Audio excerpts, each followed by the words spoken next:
Hello everyone, आज हम पढ़ेंगे कॉफ़ी के बारे में और उसके रिलेटेड अलग अलग करंट अफेयर्स के बारे में। Actually according to recent reports, India has become the 7th largest coffee producer globally. ये एनालिसिस हुआ है फाइनेंशियल ईयर 2023-24 का।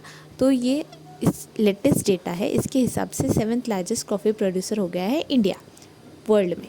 तो देखते हैं कॉफ़ी के बारे में। Coffee as a plantation in India, इसको शेडेड प्लांटेशन में डाला जाता है क्योंकि इसको ग्रो करने के लिए शेड रिक्वायर्ड है। ठीक है, वार्म और मॉइस्ट क्लाइमेट लगेगा कॉफ़ी ग्रो होने के लिए, और एक spell of dry weather during the ripening period. Actually coffee plant की जो बेरीज होती है, वो जब उसको राइपन होने का टाइम होता है ना, तब ड्राई वेदर इसेंशियल है।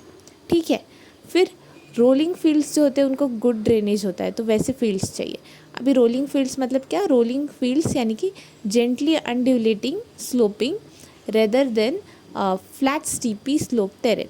अभी देखो इसका मतलब क्या हो गया पता है? ऐसे एकदम स्टीप ऐसा भी नहीं और एकदम फ्लैट ऐसा भी टेरेन नहीं चाहिए। तो मतलब ऐसा थोड़ा स्लोपी, थोड़ा फ्लैट, ऐसे टाइप का जो ज़मीन होगी, वैसे फील्ड्स पे कॉफ़ी अच्छे से उगेगी क्योंकि ड्रेनेज वहाँ पे अच्छा होता है। ठीक है, अभी इंडिया में कौन से states are the leading producers of coffee? First number पे आता है कर्नाटक। फर्स्ट कर्नाटक, सेकंड पे केरला, थर्ड तमिलनाडु। कर्नाटक, केरला, तमिलनाडु। कॉफ़ी कर्नाटक, केरला, तमिलनाडु। ठीक है, फोर्थ पे आंध्र प्रदेश, फिफ्थ पे उड़ीसा। फाइन। तो कर्नाटक में बैंगलोर है, करेक्ट। तो बैंगलोर में ही कॉफ़ी बोर्ड भी है इंडिया का। हाँ, और कॉफ़ी बोर्ड जहाँ पे वही स्टेट है कॉफ़ी में हाईएस्ट इन प्रोडक्शन। ठीक है, तो ये हो गया अपना Karnataka, Kerala, Tamil Nadu. India has become the 7th largest. Okay, top buyers कौन से हैं? इटली, बेल्जियम और रशिया। ये मोस्टली टॉप बायर्स में आते हैं जो हमसे कॉफ़ी ख़रीदते हैं। ठीक है, जो इंडिया में प्रोडक्शन होता है ना, इसमें 3/4 जो टोटल प्रोडक्शन है उसका 3/4 पार्ट में कौन सी कॉफ़ी उगाई जाती है? अरेबिका और रोबस्टा। ये दो कॉफ़ी के टाइप्स है और ये बहुत डिमांड में होते हैं, इनकी बहुत डिमांड है। तो इंडिया का टोटल प्रोडक्शन का 3/4 कौन सी कॉफ़ी है? अरेबिका और रोबस्टा। ठीक है, तो अरेबिका सुपीरियर क्वालिटी में होती है एज़ कम्पेयर टू रोबस्टा और हायर प्राइस होती है। मतलब अरेबिका ज़्यादा महंगी है और रोबस्टा कम महंगी है। ठीक है, कंपेयर करेंगे दोनों को। ठीक है, अभी अरेबिका का हार्वेस्ट टाइम होता है नवंबर टू जैन और रोबस्टा का होता है दिसंबर टू फरवरी। फाइन। सॉइल्स कैसे चाहिए? सॉइल दोनों को सेम ही चाहिए। डीप सॉइल होना चाहिए, फर्टाइल होना चाहिए, रिच होना चाहिए ऑर्गेनिक मैटर में, वेल ड्रेन्ड होना चाहिए और स्लाइटली एसिडिक, थोड़ा एसिडिक होना चाहिए। ये याद करना, हाँ, इसको नोट करना। स्लाइटली एसिडिक सॉइल चाहिए होता है कॉफ़ी प्लांटेशंस के लिए। तो pH 6.0 से 6.5 तक, slightly acidic, not more. Fine. ठीक है, slopes gentle to moderate slopes चाहिए, इसको भी जेंटल स्लोप चाहिए रोबस्टा को। तो एलिवेशन में डिफरेंस है, हाँ थोड़ा डिफरेंस है। इसको हाई एलिवेशन चाहिए अरेबिका को, और रोबस्टा को लो एलिवेशन चाहिए। ठीक है, टेम्परेचर भी arabica requires cool equal temperature 15 से 25 डिग्री तक। रोबस्टा को चाहिए 20 से 30 डिग्री, यानी हॉट और ह्यूमिड। रोबस्टा ऐसा होता है ना, रोस्ट वाली फीलिंग, तो थोड़ा सा हॉट ह्यूमिड चाहिए, ऐसा याद रखना। ठीक है, रिलेटिव ह्यूमिडिटी 70 to 80% चाहिए, अरेबिका को कम चाहिए। रोबस्टा को हॉट ह्यूमिड ना, तो ह्यूमिडिटी थोड़ा ज़्यादा चाहिए, 80 to 90%। एनुअल रेनफॉल देखेंगे तो काफ़ी अच्छा खासा रेनफॉल चाहिए दोनों को। इसको 2500 mm तक और इसको 2000 mm तक। ठीक है, so that's not pretty much difference, but या कुछ सिग्निफिकेंट डिफरेंस है in elevation and amount of temperature required. Okay, और इसको ना ज़्यादा शेड चाहिए। अरेबिका देखो महंगी चीज़ें हैं तो नाजुक साजुक एक्सपेंसिव होता है, तो नाजुक होती है चीज़ें, तो उसको बहुत ज़्यादा संभाल के रखना पड़ता है ना। वैसे इसको भी ज़्यादा छाँव चाहिए, ज़्यादा शेड चाहिए। कॉफ़ी को शेड चाहिए होती है उगने के लिए, लेकिन अरेबिका को कुछ ज़्यादा शेड चाहिए। ठीक है, और ये ज़्यादा शेड चाहिए तो ये ना थोड़ा डिजीज़ वगैरह को ज़्यादा प्रोन है। ससेप्टेबल मतलब ससेप्टेबल है, मतलब जल्दी इसको कुछ डिजीज़ हो सकता है। तो कौन से टाइप के डिजीज़ हो सकते हैं? वाइट स्टेम बोरर, फिर लीफ रस्ट, ऐसे टाइप के डिसीज़ अरेबिका को जल्दी हो सकते हैं। वैसे शेड में ज़्यादा डिसीज़ क्यों हो सकते हैं? क्योंकि सनलाइट मोस्टली जर्म्स वगैरह, बैक्टीरिया, ये सब को ख़त्म कर देता है ना जो। लेकिन अगर सनलाइट ही नहीं है, कम सनलाइट है, ज़्यादा शेड है, तो इसलिए डिजीज़ को ज़्यादा प्रोन है अरेबिका कॉफ़ी। फाइन। ठीक है, अभी कॉफ़ी इंडिया में आई, इसकी एक मस्त स्टोरी है। कॉफ़ी जो है ना ये अरेबिक नेशंस जो थे उनके यहाँ मिलती थी, तो उन्होंने क्या किया था, हमारे यहाँ भी उगनी चाहिए ताकि हम हर जगह एक्सपोर्ट कर सके। तो बीन्स अलाउड ही नहीं थे, कॉफ़ी बीन्स बाहर ले जाना। तो एक बाबा बुदान करके सेंट थे, सूफी सेंट थे, ठीक है।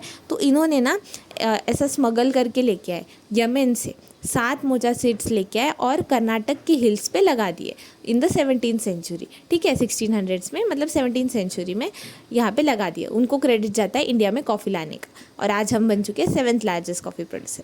फाइन, तो कर्नाटक में ही है, इसका ओरिजिन भी देख लो, ठीक है। तो यहाँ पे कर्नाटक लीडिंग प्रोड्यूसर भी है, और कर्नाटक में है coffee board of India. Coffee board of India actually एक स्टैट्यूटरी बॉडी है जो कि एक्ट से बनी थी। कॉफ़ी एक्ट 1942 का एक कॉफ़ी एक्ट था, उससे ये बॉडी बनी है कॉफ़ी बोर्ड ऑफ इंडिया। इसका हेडक्वार्टर है बैंगलोर, कर्नाटक में। अभी बैंगलोर आईटी हब है बराबर, तो वहाँ पे लोग स्ट्रेस आउट होते होंगे, उनको एनर्जी चाहिए, स्टिमुलेंट चाहिए, तो कॉफ़ी लगती होगी तो ज़्यादा पीते होंगे, ऐसा याद रखो, ठीक है। तो coffee board of India, headquarter Bengaluru, Karnataka. ये कॉमोडिटी में आता है ना, तो ये किसके अंडर आता है, ministry of commerce and industry. Fine, ministry of commerce और इंडस्ट्री के अंदर आता है coffee board of India.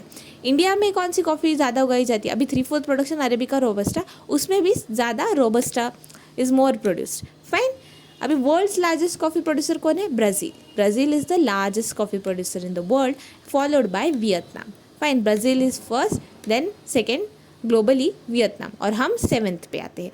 First हमारे यहाँ कर्नाटक, सेकेंड केरला, थर्ड तमिलनाडु, आंध्र प्रदेश और उड़ीसा। ये काकाटोआ हो गया, ठीक है, काकाटाओ ऐसे याद रखना। के कॉफ़ी से रिलेटेड है, तो के स्टार्टिंग वाले कर्नाटक, केरला, तमिलनाडु, आंध्र प्रदेश, उड़ीसा। फर्स्ट 3 ज़्यादा इंपॉर्टेंट है, ठीक है। अभी और एक करंट अफेयर था इससे रिलेटेड कि इसरो जो है ना कोलैबोरेट कर रहा है किसके साथ, कॉफ़ी बोर्ड ऑफ इंडिया के साथ, to adopt environmental concerns related to coffee cultivation. Coffee cultivation के लिए कुछ एनवायरमेंटल कंसर्न्स है उससे जुड़े, उसके क्या बोलते हैं, एनालिसिस करने के लिए इसरो कॉफ़ी बोर्ड के साथ कोलैबोरेट कर रहा है। तो क्या कर रहे हैं ये लोग, ये कार्बन फुटप्रिंट मेजर कर रहे हैं कॉफ़ी कल्टीवेशन का, और एसेस कर रहे हैं कि कॉफ़ी प्लांटेशन जो है शेडेड वंस, वो कितना कार्बन एब्जॉर्ब कर सकते हैं एटमॉस्फेयर में। मतलब कॉफ़ी प्लांटेशन से एनवायरनमेंट को नुकसान हो रहा है, नहीं हो रहा है, कार्बन एब्जॉर्ब कर सकता है, तो इसका पोटेंशियल कितना है, ऐसा।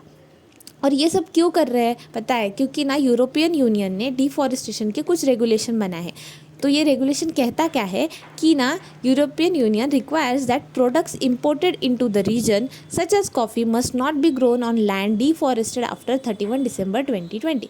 अभी यूरोपियन यूनियन ऐसे कोई भी प्रोडक्ट इंपोर्ट नहीं करेगा जो 31 दिसंबर 2020 के बाद अगर कोई ज़मीन को मतलब डिफॉरेस्ट कर दिया गया है और उसके बाद वहाँ पे कुछ उगाया गया है, तो ऐसे प्रोडक्ट्स को यूरोपियन यूनियन इंपोर्ट नहीं करेगा। तो उसके पहले क्या होगा, तो उन लोग को चल जाएगा, हाँ, लेकिन उसके बाद क्या होगा तो नहीं चलेगा। तो एक ऐसा उन्होंने रूल बनाया है ताकि कुछ क्या बोलते हैं ना, डिफॉरेस्टेशन को कम किया जा सके, तो उनका वे है। तो ऐसे हम पे अभी रेगुलेशन आ गया, तो 31 दिसंबर 2020 के बाद के जो भी डिफॉरेस्टेड एरियाज़ है, अगर वहाँ पे कॉफ़ी उगाई जा रही है, तो उसकी कॉफ़ी यूरोपियन यूनियन में हम नहीं बेच सकते, एक्सपोर्ट नहीं कर सकते। इसलिए ये इसरो के साथ कोलैबोरेशन करके ये सब असेसमेंट हो रहा है, ठीक है। और हमें कंसिडर करना इंपॉर्टेंट क्यों है, क्योंकि इंडिया में जो कॉफ़ी प्रोडक्शन होता है उसका 70% यूरोपियन यूनियन को जाता है, ठीक है। तो इसलिए उनका कंसिडरेशन हमको कंसिडर करना बहुत इंपॉर्टेंट है, ठीक है। अभी कॉफ़ी के कुछ जीआई टैग्स हैं, वो भी देख लेते हैं। तो इंडिया में 6 वैरायटीज़ को अब तक जीआई टैग मिल चुका है, कॉफ़ी के 6 वैरायटीज़ को। कौन सी, मॉनसून, मलाबार, रोबस्टर कॉफ़ी, इसको बहुत पहले मिल चुका है। ये केरला की है मलाबार रोबस्टा कॉफ़ी। फिर कूर्ग अरेबिका कॉफ़ी, कोडगु कर्नाटक, ठीक है, ये भी कर्नाटक की है। फिर कुर्ग को ना, ये कोडगु को कॉफ़ी कैपिटल भी बोलते हैं। वायनाड रोबस्टा केरला, चिकमगलूर अरेबिका, ये चिकमगलूर डिस्ट्रिक्ट है ना, ये वहीं पे है जहाँ बाबा बुदान ने वो हिल्स लगाए थे ना, वो कर्नाटक, वहाँ पे कॉफ़ी लगाई थी वो हिल्स। बाबा बुदानगिरी अरेबिका, ये भी एक है, बाबा बुदानगिरी अमेरिका, तो उनके नाम पे एक कॉफ़ी भी रखी है, क्योंकि उनको ही क्रेडिट जाता है कॉफ़ी लाने का, तो उसको चॉकलेट कॉफ़ी भी बोलते हैं, हाई ग्रोन कॉफ़ी भी बोलते हैं। फिर एक है Araku valley arabica. Araku valley arabica ये आंध्र प्रदेश में आते हैं, तो वहाँ का जीआई टैग है। तो अराकू वैली ना एक्चुअली ये भी न्यूज़ में है, क्योंकि कॉफ़ी के लिए ही, और दूसरी बात, यहाँ पे अभी फेस्टिवल चल रहा है अराकू उत्सव, इसको चाली भी कहते हैं, और ये ईस्टर्न घाट्स में है। आंध्र प्रदेश साइड तो ऑफकोर्स ईस्टर्न घाट्स आएगा, तो ऊटी बोलते हैं आंध्रा का। अनंतगिरी सुनकरी मेट्टा रिजर्व फॉरेस्ट आते हैं इसके जुरिस्डिक्शन में, मतलब उसके टेरिटोरियल एरिया में। फिर यहाँ पे बॉक्साइट मिलता है। अरकू ट्राइब भी है, अरकू नाम की वैली भी है, अरकू नाम की ट्राइब भी है, अरकू वैली नाम की अरेबिका कॉफ़ी भी है। ठीक है, ऐसे याद रखेंगे। तो एक्चुअली एक केस स्टडी है कि ना अभी 1,50,000 ट्राइबल फैमिलीज़ और कॉफ़ी बोर्ड और इंटीग्रेटेड ट्राइबल डेवलपमेंट एजेंसी, इन लोग ने मिलके इतने फैमिलीज़ को हेल्प किया कि कॉफ़ी प्रोडक्शन बढ़ जाए बाय 20%। तो इससे लोन विन लिया था गिरिजन कोऑपरेटिव कॉर्पोरेशन ऐसा। तो इम्पोर्टेंट क्या है कि इससे आत्मनिर्भर भारत में थोड़ा हेल्प हो गया। तो ये दिखाता है कि कॉफ़ी फार्मिंग से कैसे एम्पावर हो गए ट्राइब्स को, कैसे एम्पावर किए गए with the help of loans and all. ठीक है, तो प्रोडक्शन बढ़ गया बाय 20%। अभी अराकू वैली के अराउंड कुछ हिल्स है, गैलीकोंडा, रक्तकोंडा, सुनकरी मेट्टा और सीतामगोंडी। ठीक है, फाइन फॉर दैट। और कॉफ़ी के बारे में अभी और, तो आज हमने क्या क्या देखा। कॉफ़ी बोर्ड है, कहाँ पे है, बेंगलुरु कर्नाटक में। कॉफ़ी प्लांटेशंस में कॉफ़ी का फर्स्ट नंबर पे आता है कर्नाटक, फिर सेकंड केरला, थर्ड तमिलनाडु, आंध्र प्रदेश, फिर ओडिशा, 3-4 प्रोडक्शन अरेबिका रोबस्टा। उसमें भी रोबस्टा हम ज़्यादा प्रोड्यूस करते हैं, अरेबिका ज़्यादा महंगी है और हाई प्राइस पे की जाती है, सुपीरियर क्वालिटी की है। फिर इसमें लाए थे बाबा बुदान लाए थे, और कॉफ़ी बोर्ड आता है ministry of commerce and industry के। So that's it for the day. Thank you.